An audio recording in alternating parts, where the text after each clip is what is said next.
전공의들이 요구하는 사항은 두 가지입니다. 의대 정원 2,000명 증원 계획을 없애고 필수 의료 강화 대책 두 가지 다 백지화하라는 요구입니다. 정부와 의료계가 왜 이렇게 강대강 대치를 벌이는 건지 쟁점을 따져보겠습니다. 자, 김자민 기자, 우선 필수 의료라고 하면 어떤 과들을 말하는 겁니까?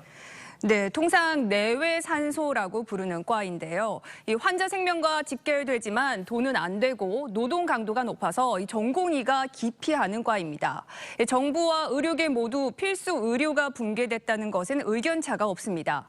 정부는 의사 정원을 확대해야 필수 의료 분야로 인력이 공급된다는 논리인데 의료계는 2,000명 증원 숫자에 근거도 없고 근본적 해결책이 아니라고 주장하고 있습니다. 그렇다면 정부가 2,000명을 내놨잖아요. 그 내놓은 수치, 근거가 있는 겁니까?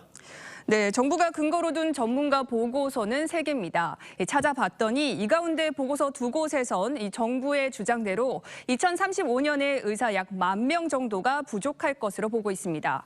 하지만 2,000명씩 증원을 해야 한다는 얘기는 없었고 저자들 또한 증원은 별개의 문제라고 얘기하고 있습니다. 쉽게 말해서 앞으로 의사가 더 필요한 건 맞지만 언제부터 어떻게 몇 명을 증원할지는 다른 계산이 필요하다는 겁니다.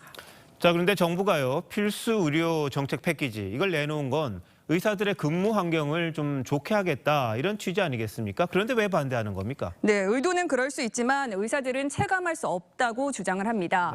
네, 정부가 발표한 필수 의료 4대 개혁인데요. 의사들이 생각하는 필수 의료 살리기의 핵심은 수가 인상입니다. 그런데 어디에 얼마나 올린다는 건지 구체적인 내용이 없습니다. 지난번에 보니까 분만 그리고 소아 그 수가 인상은 있지 않았습니까? 네, 그나마 언급된 게 분만과 소아과입니다. 의료계는 붕괴 위기인 소아과는 진찰 행위에 대한 수가를 올리는 게 시급한데 정부안은 입원 수를 중심으로 수가를 올린다는 내용이라 실효성이 떨어진다고 주장합니다. 응급의학과, 신경외과 등 정부안에 언급조차 안 된 의사들은 더욱더 설득이 안 되는 겁니다. 수가를 높여준다고 하는데 어느 적정선까지 해주는지 그게 대한 얘기가 지금 전혀 없잖아요. 그냥 의사 수만 늘리겠다고 하고. 정부와 의료계가 접점을 찾을 가능성은 없습니까? 네, 우선 의료계가 요구하는 백지화는 쉽지 않아 보입니다. 정부는 2,000명 증원도 최소 규모라며 절대 타협하지 않겠다는 강경한 입장입니다.